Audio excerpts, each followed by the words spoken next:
Hello guys, welcome to our channel. మీరు కనుక ఈ ఛానల్కు కొత్తగా వచ్చినట్లయితే ఒక లైక్, షేర్, సబ్స్క్రైబ్ చేసుకోండి.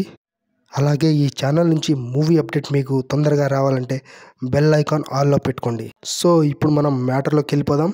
ఐకాన్ స్టార్ అల్లు అర్జున్ గారు నటించిన పుష్ప 2 మూవీ అయితే రికార్డుల మోత మోగిస్తుంది బాక్స్ ఆఫీస్ దగ్గర.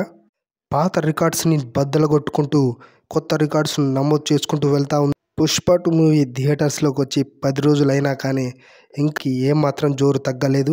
ఆల్మోస్ట్ ఇంకొక 2 రోజుల్లో కల్కి రికార్డ్స్ అయితే ఖచ్చితంగా పుష్ప 2 మూవీ బ్రేక్ చేయబోతుంది. ఇప్పటి వరకు పుష్ప 2 మూవీ 10 రోజులకు గాను 1200 కోట్లు రాబట్టింది. దీంతో ఫ్యాన్స్ అయితే సంబరాలు చేసుకుంటున్నారు. శుక్రవారం రోజు అల్లు అర్జున్ అరెస్ట్ తోటి కలెక్షన్స్ కాస్త డౌన్ అయినా కానీ నిన్నటి నుంచి మళ్ళీ కలెక్షన్స్ జోరు ఊపందుకుంది. ఈ నెల వరకు అయితే ఈ మూవీ ఇదే జోరుతో రన్ అయితే ఖచ్చితంగా 2000 కోట్లు రాబట్టడం ఖాయంగా కనిపిస్తుంది. ఈ మూవీకి మెయిన్ ప్లస్ పాయింట్స్ అయితే మాస్ యాక్షన్ సీన్స్ మరియు డిఎస్పి మ్యూజిక్.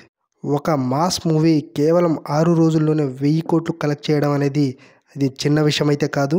అయితే సంధ్య థియేటర్ దగ్గర జరిగిన ఘటనతోటి అల్లు అర్జున్ గారు శుక్రవారం రోజు అరెస్ట్ అవడంతో ఫ్యాన్స్ టెన్షన్లో పడ్డారు. అయితే మళ్ళీ అదే రోజు బెయిల్పై బయటికి రావడంతో అందరూ ఊపిరి పీల్చుకున్నారు. అయితే మరుసటి రోజే 70 కోట్ల గ్రాస్ అనేది వరల్డ్ వైడ్గా రావడంతో మళ్ళీ పుష్ప 2 మూవీ హాట్ టాపిక్గా మారింది. కేవలం 10 రోజుల్లోనే 1200 కోట్లు రాబట్టడం అంటే మామూలు విషయం కాదు ఇది. ఇక అతి త్వరలోనే ఈ మూవీ 1500 కోట్ల క్లబ్లో చేరడం ఖాయంగా కనిపిస్తుంది. సో ఇదన్నమాట మ్యాటరు. మీరు కనుక నా ఛానల్ కొత్తగా వచ్చినట్లయితే లైక్, షేర్, సబ్స్క్రైబ్